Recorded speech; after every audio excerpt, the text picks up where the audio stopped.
Members of his staff tell us he seems to be fine. 911 dispatchers are saying the road is closed for the time being while firefighters work to put that fire out. New details have been released in the murder of a woman from Mingo County. Charleston police say a fight over drugs led a man to kill another with his car. Hiking, camping, things of the sort are very popular this time of year.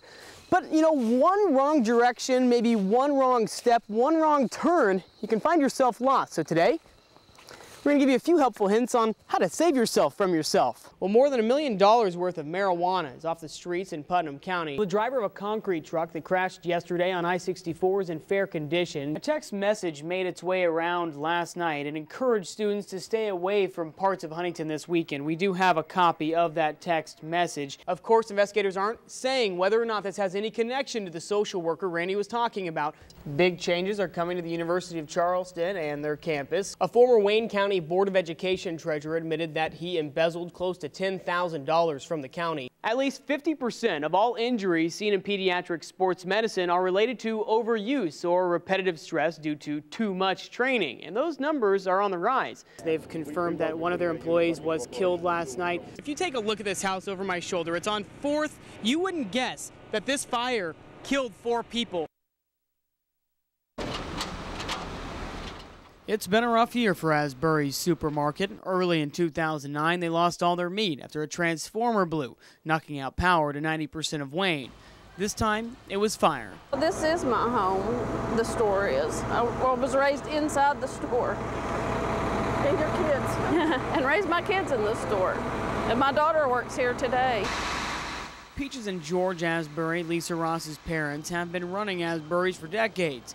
Peaches is in her 80s and made the drive from Huntington every day. We knew at home meant the store. You know, she's 82 and worked 12 hours a day, which can say more than a lot of people. I feel sick. It's real emotional to see your whole life just burn up, and it just takes just a split second for it to be gone. Walls can tumble, but friends and family hope the memories remain. I've rollerbladed through the store. I've lived on all the buggies and, you know, slept on the dog food, and, you know, just this has been it. And sadly, the future of this supermarket is uncertain because the Asburys didn't have any insurance, meaning this could be the end of an era and the end of mom and pop grocery stores in Wayne. I've shopped here for this man since 1970. Yeah. How does it make you feel to see this? Yeah, I've known him a long time. He had a store at East Lynn before he come down here. Mama always had a memorabilia when you first walk in of newspapers of all the people in the community, you know, their little kids or anything that happens, she'd put up on the bulletin board. A bulletin board of memories lost in the blink of an eye. Chris Olsen, WSAZ News Channel 3, Wayne.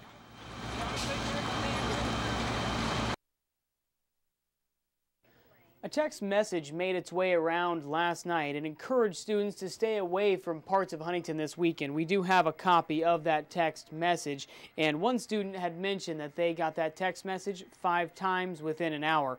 Now, this encouraged, again, students to stay away from parts of Huntington, and it claimed it came from the Marshall Athletic Department.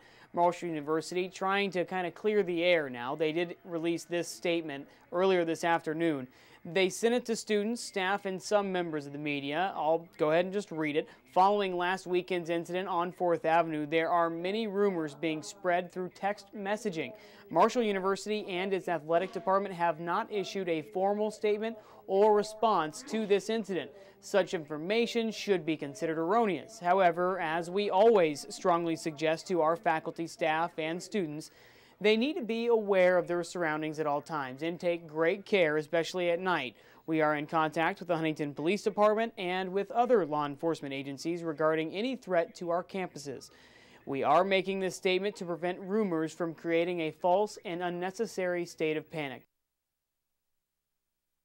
As families try to stretch their food budget, studies show they're cutting down on fruits and vegetables. The Good Housekeeping Research Institute offers up some tips to include produce in your family's diet without breaking the bank in today's Good Housekeeping Report. As families look for ways to save money, they're cutting back on fruits and vegetables. That's bad news for a society that's already dealing with an obesity epidemic. It's a big problem because fruits and vegetables are naturally low in calories. So you can eat your fill and it will fill you up. But the Good Housekeeping Research Institute says produce can lower your risk for heart disease, diabetes, some cancers, high blood pressure, and other chronic diseases. Over time, eating a healthy diet, which includes fruits and vegetables, is probably going to save you money in terms of your medical costs because you're going to be healthier. But there are plenty of ways to include fruits and vegetables into your daily diet without breaking the bank. Buy frozen or canned. They're often less expensive than their fresh counterparts. No added sugar, no butter, no creamy sauces, because those are just going to be adding calories and they're not going to be adding to your nutrition. And finally, substituting produce for meat can save you a bundle at the supermarket, and it's healthier too. Good Housekeeping also recommends trying dried fruit. They have the same nutrients and can be cheaper than the fresh ones. Everything has come full circle now. The Bayer officials have come out and they've talked to us. They've confirmed that one of their employees was killed last night and one other was injured, severe burns. He's been transferred to the Pittsburgh Burn Center. Now we want to tell you that shelter in place has been lifted. It was lifted last night and the fire was under control right around 2 o'clock. That's also when that shelter in place was lifted. Now we do want to also pass along some information that they have given us here at this hour. They're saying that unit is totally shut down and will be shut down until it is safe to operate again. We will, of course, follow up, find out when that will be, and you can join us over on MyZ for your day. We'll have continuing coverage of what happened here in Kanawha County. He was complaining about he was getting cold and he couldn't breathe. And that's what scared me most, because when you usually get cold and can't breathe, that's when you go. Christina Wade is the wife of Ronnie Wade Jr., the one shot in the chest but still alive.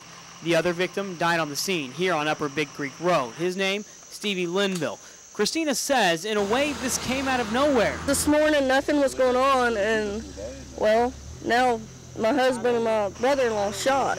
But the dispute, according to family and friends, has been brewing a while. The suspect, or shooter in this case, Stephen Willis, has been having problems with Stevie, his nephew. Family and friends tell us he deeded a few acres of land to Stevie, then changed his mind. Now, according to West Virginia State Police, Stevie is dead. His uncle Willis, the man who pulled the trigger. From what we gather, I guess this incident's been going on for years. In fact, the night before, police were called to a domestic dispute between the two. Willis talked to police. He also talked to us, giving us his reason for Friday's shooting near Hamlin. Self-defense. One family, one person dead over what we're being told is only a few acres of land. Chris Olsen, WSAZ News Channel 3, Lincoln County. I finished and gathered up my knitting bag and my coat and just walked over and opened the door, and there it was. It all started here. Kanawha City Yarn Company. Yep, you heard it right, the Kanawha City Yarn Company. It does start here, and that was, kind of an obvious place to start. And then, it's a privately owned business. From the yarn company to this dog park, even a statue off Kanawha Boulevard. Minnie Pearl, the self-proclaimed knitting graffiti artist, has hit a number of places, trying to spread some anonymous warmth during a cold winter. But it's all in good fun, and it's got those who've been hit winking and wondering who this wicked spindler might be. It takes a very creative person to come up with the idea in the first place, and a little bit of courage to do it. And, so that narrowed it down a little bit. So who is this anonymous knitter? Hi. Why, it's Minnie Pearl, of course. You didn't think I was really going to spill the beans, did you? Chris Olsen, WSAZ News Channel 3, Charleston. Apples, oranges, peppers, you name it, these Point Pleasant fourth graders are eating it. I like cucumbers, I like the cheese, and I like the apples. So you're getting a balanced meal. Yep. I don't know. I guess I just wanted to eat salad and apple and orange. But this isn't an ordinary salad bar at Point Pleasant Intermediate School. According to the USDA, after their last visit, it's the best. We did really well with them. They watched us serve the children to see that they got what they needed, and then they saw that they got even more than what they needed. The amazing thing is how fast these kids gobble the greens down. I like fruits mostly, more than vegetables.